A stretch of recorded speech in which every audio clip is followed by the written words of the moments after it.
الحمد لله نحمده ونستعينه ونستغفره ونعوذ بالله من شرور أنفسنا ومن سيئات أعمالنا من يهده الله فلا مضل له ومن يضلل فلا هادي له وأشهد أن لا إله إلا الله وحده لا شريك له وأشهد أن محمدا عبده ورسوله صلى الله عليه وعلى آله وصحبه وسلم تسليما كثيرا.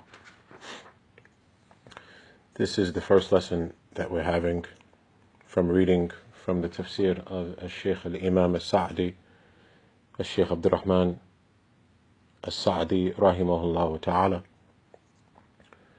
And for clarification, the part of his book that we will be reading from is Tafseer Juz Amma.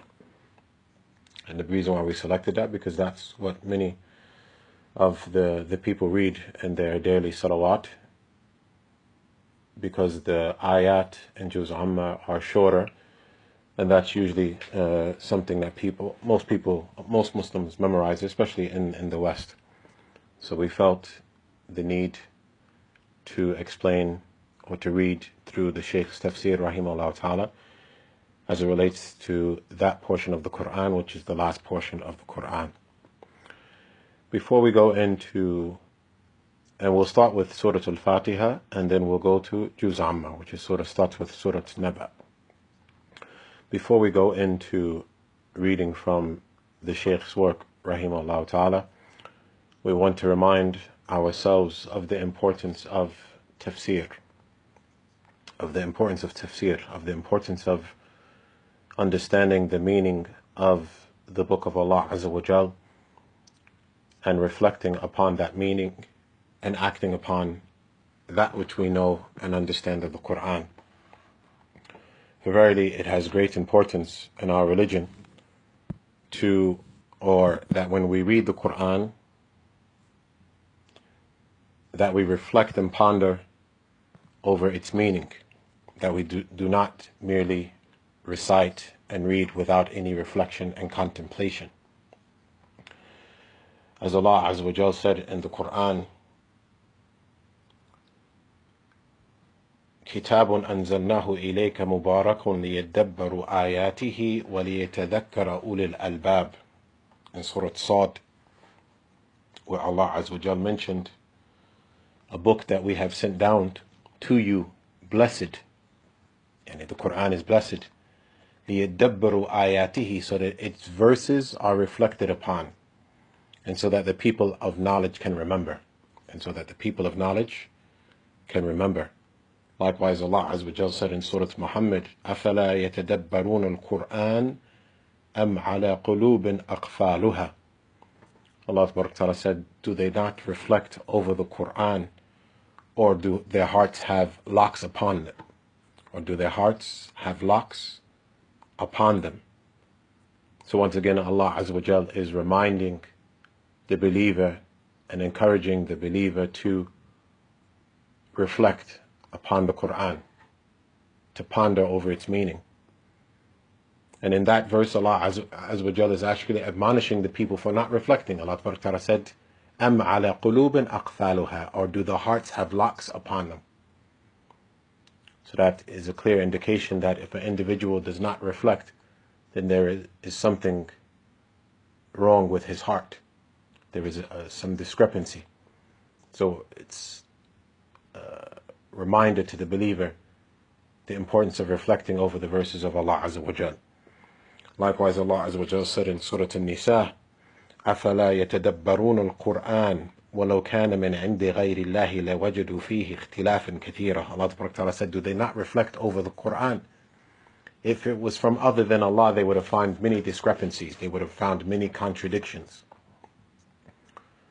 So once again, Allah Ta'ala is reminding and strongly encouraging and stressing to the believers that they must reflect over this book. And because of that, you have in the Sunnah of the Prophet ﷺ examples of how he reflected over the Quran. In the Sunnah of our beloved Messenger ﷺ, examples of how the Prophet ﷺ reflected over the Quran. You had the hadith of Ibn Abbas radiallahu ta'ala anhuma, reported in Sahih Bukhari and Sahih Muslim, where he mentioned that he stayed, because we know that Ibn Abbas, he was the cousin of the Prophet ﷺ, but and his aunt was also the wife of the Prophet ﷺ, Maymunah. So at times Ibn Abbas would stay over the house of the Prophet ﷺ, because the wife of the Prophet ﷺ was, Ibn Abbas was a mahram for her. Ibn Abbas radiallahu ta'ala anhuma was a mahram for her. So at times, so he could see her without hijab and everything. So Ibn Abbas radiallahu ta'ala anhuma, he said that he stayed over the house of the Prophet ﷺ one night, and the Prophet ﷺ spoke to his family for a portion of the night, and then he rested. The Prophet ﷺ slept. فلما كان ثلث الليل الآخر قعد فنظر إلى السماء. And during the last third of the night, Ibn Abbas is saying that when the last third of the night, the last portion of the night reached or entered, the Prophet ﷺ stood up and he looked at the sky. And then the Prophet ﷺ said, إن في خلق السماوات والأرض واختلاف الليل والنهار لآيات لأولي الألباب. The Prophet ﷺ read verses from Surah Al-Imran. He said, verily, in the ikhtilaf, the difference, إن في خلق السماوات, the Prophet ﷺ read the verses from Surah Al-Imran. Indeed, in the creation of the heavens and the earth, and the difference of the day and the night, is a sign for the person of reflection, is a sign for the people of reflection. ثم قام فتوضأ واستنى فصلى 11 ركعة, to the end of the verse. Yani Ibn Abbas said, the Prophet ﷺ stood up and he read these verses from Surah Al-Imran. Indeed, in the creation of the heavens and the earth, and the difference between the day and the night, is a sign for the people of reflection. Then the Prophet ﷺ made wudu and he prayed 11 rak'ah until Fajr time, until Bilal called the adhan for Salat al-Fajr. So the Prophet ﷺ is reciting verses, getting up in the last part of the night and reflecting over the meaning. And he's acting upon that which is in the Quran. And he's acting upon that which is in the Quran. So that's reflection. So that's reflection from our beloved Messenger sallallahu alayhi wasallam. Likewise, you had the hadith of Ibn Mas'ud radiallahu ta'ala anhu, which is reported in Sahih Bukhari and Sahih Muslim also. And it's a hadith that we know, because we've heard it in the lectures of the scholars and the lectures of the students, where the Prophet ﷺ said to Ibn Mas'ud, "Iqra alayya." The Prophet ﷺ said to Ibn Mas'ud, read the Quran to me. And Ibn Mas'ud said, "Aqra wa alayka unzil." I would read to you or recite to you the Quran, and the Quran is revealed to you. Yani, should I do that? And the Prophet ﷺ said, فَإِنِّي أُحِبُّ أَنْ أَسْمَعَهُ مِنْ غَيْرِي. The Prophet ﷺ responded by saying, I love to hear it from other than me. I love to hear others recite the Quran. So Ibn Mas'ud radiallahu ta'ala anhuma, he said, فَقَرَأْتُ عَلَيْهِ سُورَةَ النِّسَاءِ حَتَّى بَلَغْتُ.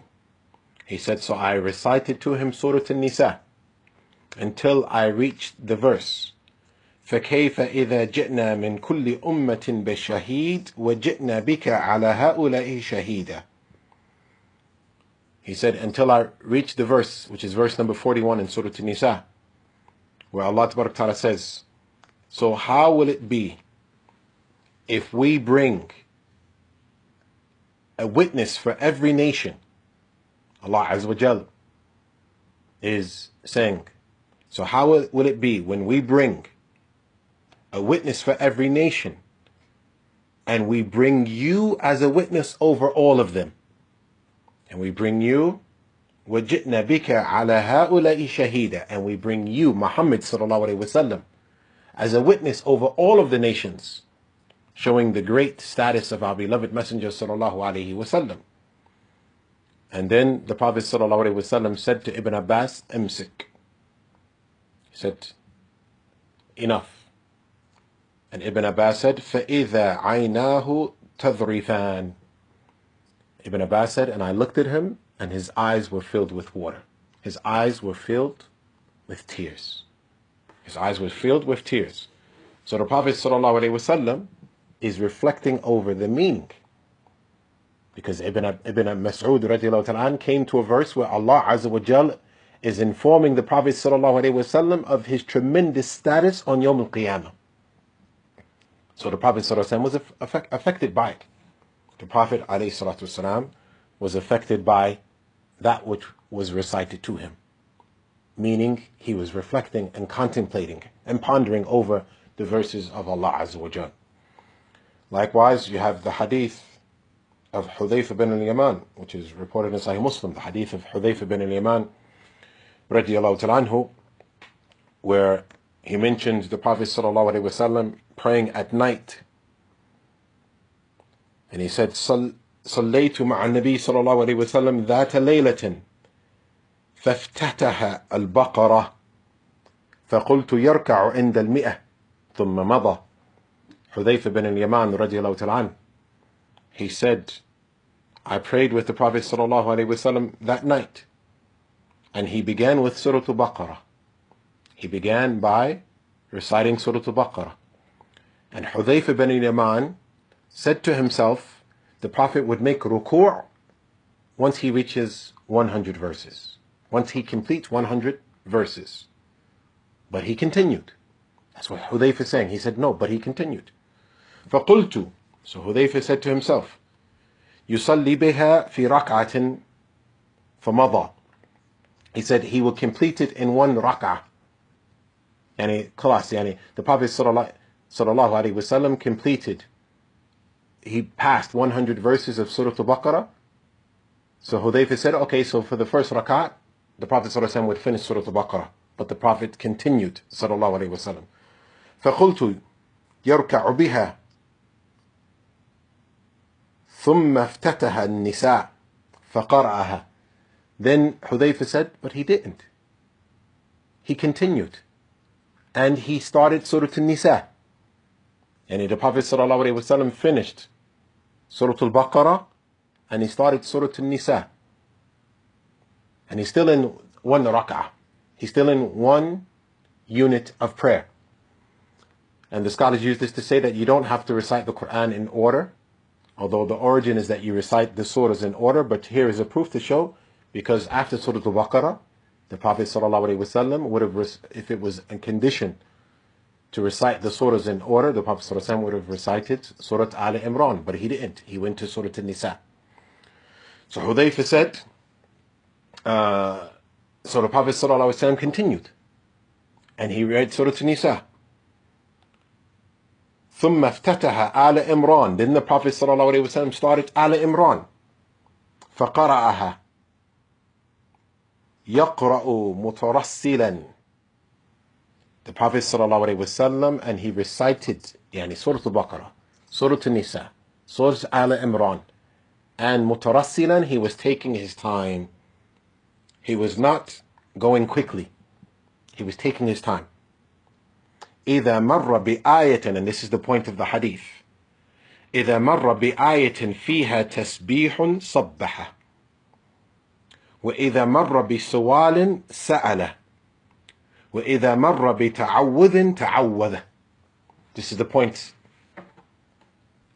that we want to take from the hadith. Hudayfa said, he ended the hadith by saying, when the Prophet ﷺ, while he was reciting Baqarah, Nisa, Al Imran, when he came across a verse that had tasbih, he made tasbih. So he would stop reciting.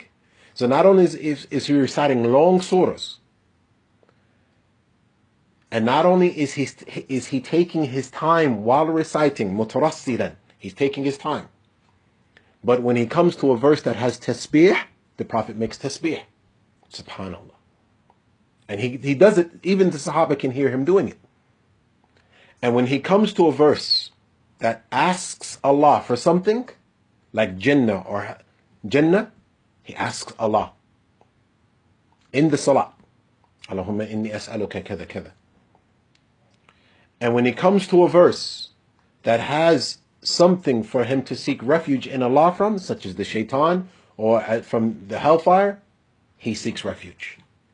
SubhanAllah. So look at how our beloved Messenger sallallahu alaihi wasallam is reflecting over the Quran. Look how he is interacting with the verses of Allah Azza wa Jal. It's not mere recitation. It's not mere memorization. It's not mere recitation, nor is it mere memorization, but it is reflecting over the book of Allah Azza wa Jal and understanding and pondering over its meaning. And because of that, you have the Sahaba, as is mentioned in the books of Hadith, that the Sahaba would learn 10 verses of the book of Allah Azza wa Jal, and they would not, as is mentioned in Sahih Bukhari and others, and even the books of Tafseer, they would not pass those 10 verses until they understood the meaning and acted upon it. They would not pass and learn further until they understood the meaning and acted upon those verses. And they were very diligent in learning the book of Allah, not just memorizing the verses, but acting upon the knowledge and learning the meanings and the likes. So much so you have the narration of Ibn Mas'ud also reported in Sahih Bukhari, where he said, "Wallahi alladhi la ilaha ghayruh, ma unzilat suratun min kitabillah illa wa ana a'lamu ayna unzilat, wa la unzilat ayatun min kitabillah illa wa ana a'lamu fima unzilat. ولو أعلم أحدا أعلم مني بكتاب الله تبلغه الإبل لركبت إليه." Abdullah bin Mas'ud radiallahu ta'ala anhu, he said, "I swear by Allah, the one that there's no deity worthy of worship except Him, that there's no surah, there's no chapter in the Quran that is revealed except that I'm aware and I have knowledge where it was revealed." Yani, when this verse was revealed to the Prophet ﷺ, where was he? Was he in Mecca? Was he in Medina? Was he in Tabuk? Was he in other places traveling? Was he in between cities? Was he in Ta'if? And Ibn Mas'ud is saying, I know. There's no chapter revealed except that I know when it was revealed, where it was revealed. Where was the Prophet when that verse was revealed or that chapter was revealed? وَمَا أُنزِلَتْ آيَةٌ مِّن كِتَابِ اللَّهِ إِلَّا وَأَنَا أَعْلَمُ فِيمَا أُنزِلَتْ. And there's no chapter that's revealed except that I know who it was revealed about. Yani in what situation or what circumstance, what event took place that this verse was revealed in relation to that event.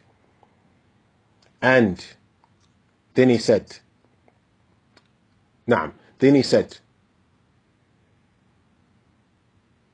Afwan. The second one was, and there's no verse that was revealed from the book of Allah except that I know which event, not the person.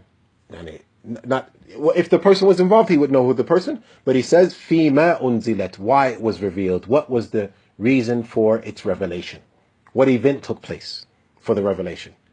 And then he said, radiyallahu ta'ala anhu, if I knew that anyone was more knowledgeable than me as it relates to the book of Allah, and I could reach that person by camel, I will go to him. I will travel to him. So Ibn Mas'ud radiallahu ta'ala anhu is informing you about his focus that he is given to the Quran. And this wasn't just the case of him being present with the Prophet sallallahu alaihi wasallam. That's something we should understand. This wasn't just the case of Ibn Mas'ud being present with the Prophet sallallahu alaihi wasallam. No. But he was from amongst those that were present at times, and he was from amongst those that wasn't present at times, but he sought knowledge. He went around to other companions. If the Prophet ﷺ was gone for some time, had traveled for some time, Hajj, this, that, Ibn Mas'ud was there anyway. But other times where Ibn Mas'ud wasn't there, he would find out later on from the Prophet ﷺ or from ﷺ or from the other Sahaba. Or from the other Sahaba. He was very diligent in seeking knowledge, specifically and particularly about the book of Allah Azza wa Jal. Likewise, you have the hadith of Ibn Abdullah bin Abbas radiallahu ta'ala anhuma, which is mentioned by Al-Hafidh Ibn Jarir rahimahullah ta'ala in his Tafseer, and it's also reported by Imam Ahmad rahimahullah ta'ala, where the Prophet sallallahu alayhi wa sallam made dua for Abdullah bin Abbas, where he said, Allahumma faqihhu fi ad-din wa 'allamahu at-ta'wil. He said, Oh Allah, give him understanding of the religion and give him understanding of the book, and the Quran. And Ibn Mas'ud said about that, and that was actually reported by Imam Ahmad rahimahullah ta'ala, and it's also mentioned in the Sahih of Imam Bukhari with a different wording. But Ibn Mas'ud said about that statement of the Prophet, that hadith of the Prophet, or that dua of the Prophet for Ibn Abbas, Ibn Mas'ud said, Ni'ma tarjaman al-Quran Ibn Abbas. He said, what a great explainer of the Quran. What a great explainer of the Quran. And it's mentioned that Ibn Abbas sat with the Prophet ﷺ and questioned him about every single verse of the Quran. That Ibn Abbas radiallahu ta'ala anhuma sat with the Prophet ﷺ and questioned him about every single verse. He got the clear explanation of every single verse of the Quran. And that's why in the authentic books of Tafseer, you have the individuals that have, from amongst the Tabi'een, that have explained the Quran and gave the Tafseer of the Quran. Most of them were the students of Ibn Abbas. Most of them were the students of Ibn Abbas, because Ibn Abbas stopped the Prophet ﷺ at every single verse. Alayhi salatu wassalam. So these are some reminders as it relates to the reflection of the believer upon the verses of Allah Azza wa Jal. We will close, and there's a lot that can be mentioned about that, but the point is that our brothers and those who are listening understand the reason why we felt the need to study Tafseer is because the great importance of reflecting upon the Book of Allah Azza wa Jal. The great importance upon reflecting over the Book of Allah, the meaning of the verses. Our Quran is our daily reminder. It's our daily reminder. Jum'ah is your weekly reminder. But the Quran, even if a person doesn't have, because we don't have the khutbahs daily and the likes of that. No, that's on Friday. But what about during the week? What about during the day? Where's your reminder? Your reminder is in recitation of the Quran. It's in the recitation of the Quran. When you recite the Quran, or you hear the Quran being recited for Salat al-Fajr or Salat al-Dhuhr. Afwan, you don't hear it recited for Salat al-Dhuhr or Asr, but you recite it yourself and you reflect over it. And then once again you hear it for Salat al-Maghrib and Salat al-Isha if you pray in the congregation, and you reflect over that which you hear. And this has a major impact in the life of the Muslim. As Allah Ta'ala said, إِنَّ الصَّلَاةَ تَنْهَى عَنِ الْفَحْشَاءِ وَالْمُنْكَرِ.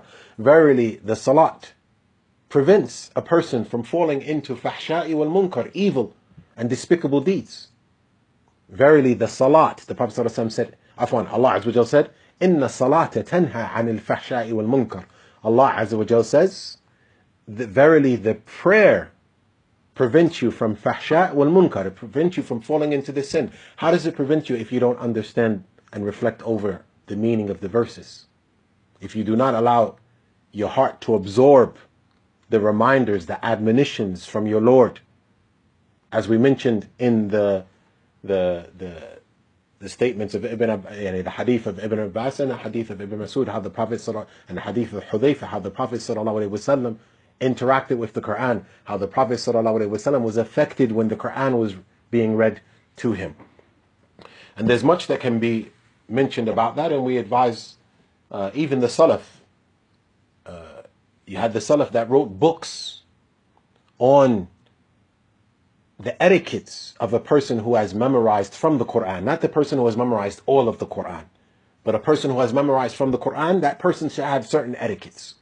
As it was mentioned from the first of them, you had the book Akhlaq Hamalatul Quran, the characteristics of the carriers of the Quran, by Imam Abu Bakr al-Ajurri rahimahullah ta'ala, and he died 360 Hijri. It's an excellent book, and it was translated years ago. More than over a decade ago, it was translated. The characteristics of the carriers of the Quran by Imam al-Ajurri rahimahullah ta'ala, to clarify for you. And if you read that book, and like I said, it was translated in English over a decade ago, if you read that book, you realize, subhanAllah, we've been memorizing from the book of Allah, not the complete Quran. Many of us have not memorized the complete Quran, but you've just memorized some of the verses of Allah. How did you act? How do you display it? How do you act upon it? You can find admonitions and advice in that book. Likewise, you had another book, At-Tibyan fi Adab Hamalatul Quran, by Imam Abi Zakaria al-Nawawi rahimahullah ta'ala. Imam al-Nawawi, who died 676 Hijri, he has another book on the characteristics of the people who carry the Quran. Yani people who memorize from the Quran, what should be their character, what should be their mannerism. And this comes from reflecting and implementing what is in the book of Allah Azza wa Jal. The last thing that we would read from in this lesson, and bi'idhnillah, next week we will start from the Tafseer. The last thing that we read from is a statement of Ibn Qayyim rahimahullah ta'ala as it relates to reflecting upon the Quran. And we take it from Madarij al-Salikin. Imam Ibn Qayyim rahimahullah ta'ala says, it's a long statement, I'll try my best to complete it, bi'idhnillah. He says, أما التأمل في القرآن فهو تحديق نظر القلب إلى معانيه وجمع فكري على تدبره وتعلقه. He says, reflecting and pondering over the Quran is that one seriously looks, that an individual seriously looks with his heart, As Allah subhanahu wa ta'ala says, ذلك لمن كان له قلب أو ألقى السمع وهو شهيد. Allah mentions in the Quran, for the person, indeed it's a reminder for the person who has a heart and gives it his ear, his listening, his attention. So Ibn Qayyim says, so it is seriously looking with the heart at the meanings and gathering your thoughts in reflection and contemplation. That's what it means to reflect of the Quran. وهو المقصود بإنزاله لا مجرد تلاوته بلا فهم ولا تدبر. He said, and this is the reason for it being revealed. The reason for it being revealed is what? To reflect and ponder and cogitate, right? Over the Quran. This is the reason for it being revealed. Not merely recitation without understanding and reflection. Not merely recitation without understanding and reflection. And I'm going to try not to comment too much because we want to complete the statement. But what's the case with an individual that's been Muslim for 10, 15, 20 years and hasn't taken it upon himself to understand the Quran, to reflect over the Quran, to learn the language of the Quran? SubhanAllah, 2 decades, 3 decades you've been Muslim and you've memorized some of the Quran, Juz Amma, some of Surah Al-Baqarah, but you don't know the meaning. It could be recited and you don't know. You have to look at it in English translation. And we're not admonishing our brothers for looking at the English translation. If you have not learned the Arabic, then look at the English translation. But it's upon the people to learn the book of Allah, the language of the Quran, which is the Arabic. Because there's no comparison between reading the English and understanding it in Arabic. There's no comparison. Right? So what does Ibn Mas'ud say? What does Imam Ibn Qayyim say, rahimahullah ta'ala? He said, so this is the purpose of its revelation. Not merely reciting it without understanding it and without reflecting upon it. Then he brings the statement of Allah Azza wa Jal, like we read in the beginning of this lesson. كِتَابٌ أَنزَلْنَاهُ إِلَيْكَ مُبَارَكٌ لِيَدَّبَّرُوا آيَاتِهِ وَلِيَتَذَكَّرَ أُولِي الْأَلْبَابِ. The book that we have revealed to you, Muhammad sallallahu alaihi wasallam, blessed, so that it can be reflected upon and so that the people of knowledge can remember. And so that the people of knowledge can remember. And then he brings another statement of Allah Azza wa Jal. أَفَلَا يَتَدَبَّرُونَ الْقُرْآنَ أَمْ عَلَى قُلُوبٍ أَقْفَالُهَا. He brings all of the statements that was from Surah Muhammad. Do they not reflect over the Quran, or do their hearts have seals upon them? From Surah Muhammad. And then he also brings from Surah Al-Mu'minun, أَفَلَا يَدَّبَّرُوا الْقَوْلِ. Do they not reflect over the statement, yani the statement of Allah Azza wa Jal? And then he brings the statement of Allah, Surah Al-Zukhruf, and going down. So he says, فَلَيْسَ شَيْءٌ. This is Imam Ibn Qayyim. فليس شيء أنفع للعبد في معاشه ومعاده وأقرب إلى نجاته من تدبر القرآن وإطالة التأمل. He said, so there's nothing greater and more beneficial for the servant in this life and the coming life and closer to his salvation than reflecting upon the Quran and pondering long, taking a long time to ponder over it. Taking one's time to ponder over its meaning. وَجَمْعُ الْفِكْرِ عَلَى مَعَانِ آيَاتِهِ. And gathering your thoughts, focusing over the meaning of the verses. And then he says, to show you the benefits of doing this, he says, so there's nothing greater than reflecting, pondering, right? Nothing greater. Then he says, the benefits of doing so. فإنها تطلع العبد على معالم الخير والشر بحذافيرها.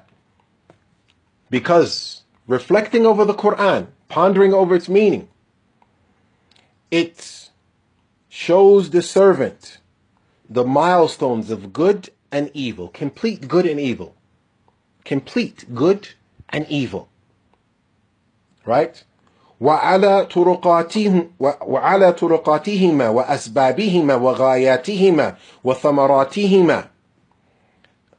It shows you complete good and complete evil, and its paths, the path of good, the path of evil, and its reasons, and its goals, and its fruits. What are the fruits of being good? What are the fruits of being evil? What are the fruits of being with the people of good, the people of evil? What are the fruits? What are the reasons? What do you accomplish? It shows you all of that. Reflecting over the Quran. Right? Continue. What does he say? وَمَآلِ أَحْلِهِمَا. And the destination of those people, the people of good and the people of evil. You will clearly see the destination. You will know which path. And then he says, وتطل في يده مفاتيح كنوز السعادة والعلوم النافعة. He said, and it will be given to you in your hand the keys of the treasures of happiness and a beneficial knowledge. وتثبت قواعد الإيمان في قلبه. And it makes the foundations of faith firm in your heart. وَتُشَيِّدُ بُنْيَانَهُ. And it would build that iman, builds the foundation, makes it firm, and then it builds the building of faith. وَتُوَطِّدُ أَرْكَانَهُ. And it raises the pillars of iman firm. You will have firm pillars of iman. Makes them firm and stable, strong. وَتُرِيهِ صُورَةَ الدُّنْيَا وَالْآخِرَةِ. And he continues. It shows you the reality of the dunya and the hereafter. وَالْجَنَّةِ وَالنَّارِ فِي قَلْبِهِ. And it shows you the realities of paradise and the hellfire in your heart. All of this, he's still talking about the benefits of reflecting upon the book of Allah Azza wa Jal. وَتُحْذِرُهُ بَيْنَ الْأُمَمِ وَتُرِيهِ أَيَامِ اللَّهِ فِيهِمْ. And it brings you in front of the previous nations. And it shows you what Allah has done to those nations. وَتُبَصِّرُهُ مَوَاقِعَ الْعِبَرِ. And it shows you the points of reflection, the places where you take benefits, lessons where you take lessons from the nations of the past. وَتُشْهِدُهُ عَدْلِ اللَّهِ وَفَضْلَهُ, and it shows you how Allah is just and how Allah has favored. وَتُعَرِّفُهُ ذَاتُهُ وَأَسْمَاءَهُ وَصِفَاتُهُ وَأَفْعَالَهُ, and it shows you and allows you to learn Allah Himself and His names and His attributes and His actions. وَمَا يُحِبُّهُ وَمَا يُغْضِبُهُ, and it shows you what Allah loves and what Allah hates. وَصِرَاطُهُ الْمُوصِلَ إِلَيْهِ, and it shows you the path that leads to Allah. وَمَا لِسَالِكِيهِ بَعْدَ الْوُصُولِ وَالْقُدُومِ عَلَيْهِ, and it shows you what is the reward for the person that treads that path to Allah, and what he will receive when he meets his Lord, when he arrives. وَقَوَاطِعَ الطَّرِيقِ وَآفَاتِهِ, and it shows you the pit stops and what happens when a person falls off that path, goes astray, deviates from that path. وتعرفه النفس وصفاتها ومفسدات الأعمال ومصححاتها, and it teaches you about yourself and your soul and the characteristics of your soul and what blemishes and pollutes your actions and what corrects and makes your actions upright. وتعرفه طريق أهل الجنة وأهل النار وأعمالهم, and it teaches you the path of the people of Jannah and the people of the hellfire, and it teaches you about their actions. وأحوالهم وسيماهم, and it shows you their actions and their affairs and their descriptions. ومراتب أهل السعادة وأهل الشقاوة, and it shows you the levels of the people of happiness and the people who are wretched. وأقسام الخلق واجتماعهم فيما يجتمعون فيه وافتراقهم فيما يفترقون فيه, and it shows you the different types of people, the different types of creation, and that which they gather upon and that which they separate upon. وَبِالْجُمْلَةِ, and then he says, so in summary, وَبِالْجُمْلَةِ تُعَرِّفُهُ الرَّبَّ المدعو إليه وطريق الوصول إليه وما له من الكرامات إذا قدم عليه. So in general, three things. It shows you, it teaches you about your Lord, who's calling you, Allah Azza wa Jal. Wallahu yad'u ila dar as-salam, as Allah says, Allah calls to dar as-salam. So it shows you about it teaches you about your Lord, who's calling you, and the path to your Lord, and what Allah possesses and bestows upon you if you meet your Lord. وَتُعَرِّفُهُ, now it's going to say the opposite. Now he's going to say the opposite. وَتُعَرِّفُهُ مَقَابِلَ ذَلِكَ ثَلَاثَةً أُخْرَى, and it teaches you, compared to that, what he said about Allah, your Lord, three other things, the opposite. So he said about Allah Azza wa Jal, it teaches you about the one who's calling you, and the path to Him, and that which Allah bestows upon the one who reaches Him from that path, that correct path. And then, the opposite of that, it teaches you three other things. مَا يَدْعُوهُ إِلَيْهِ الشَّيْطَانِ, it teaches you about that which the shaitan is calling you to. وَالطَّرِيقَ الْمُوَصِّلَ إِلَيْهِ, and the path to go to the shaitan. وَمَا لِلْمُسْتَجِيبِينَ لِدَعْوَتِهِ, and it teaches you about those who answer the call. So it teaches you about the shaitan and the path to the shaitan. And it teaches you about the recompense for those who answer his call from humiliation, من الإهانة والعذاب بعد الوصول إليه, from humiliation and punishment after you reach the shaitan. So there's a shaitan, There's a path, and there's humiliation and punishment, and after you reach him. Then he says, فهذه ستة أمور ضروري للعبد معرفتها ومشاهدتها ومطالعتها. He said, so these 6 things, it is compulsory upon the servant to know them and to witness them and to view them. 6 things. To learn about your Lord, to learn about the path that takes you to Allah, and to learn about what will be your reward. That's 3.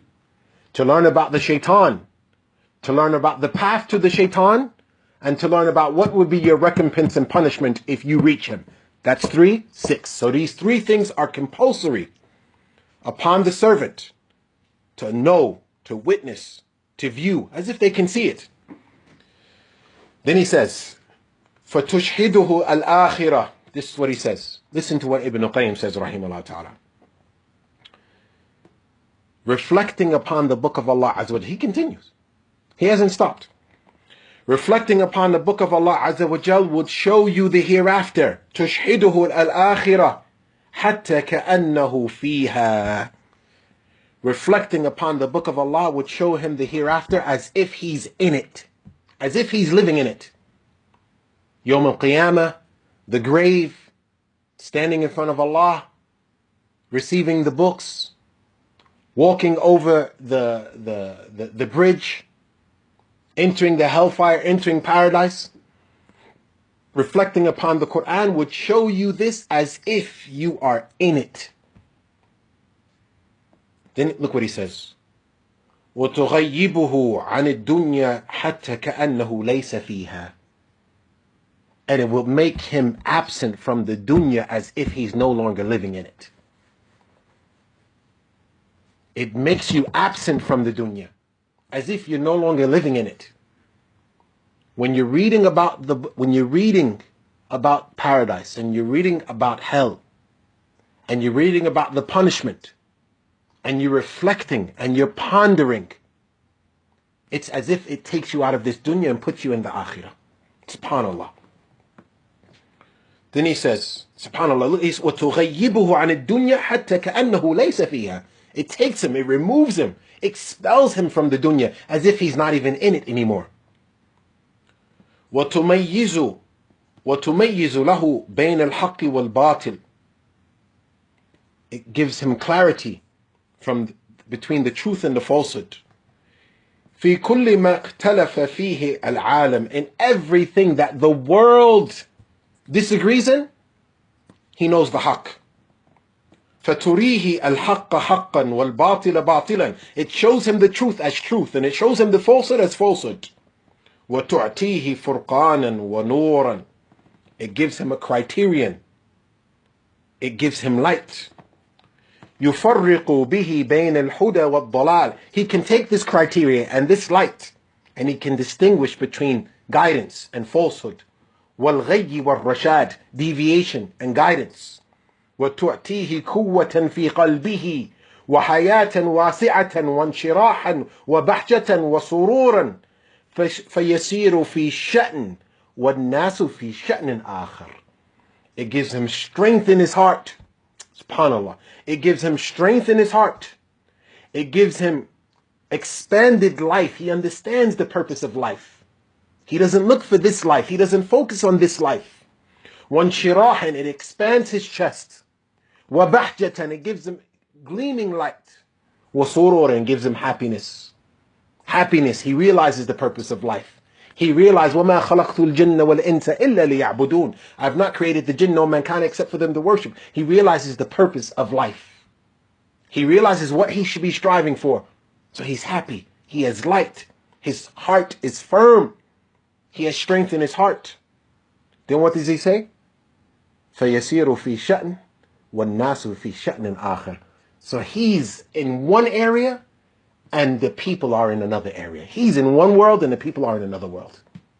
Because of his reflection, pondering, and contemplation of the verses of Allah Azza wa Jalla. With that, we will stop.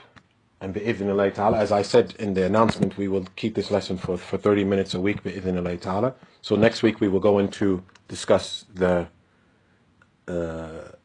virtues of Surah Al-Fatiha, and then we will go into the explanation by Shaykh Abdurrahman al-Sa'di, rahimahullah ta'ala, or al-Sa'di.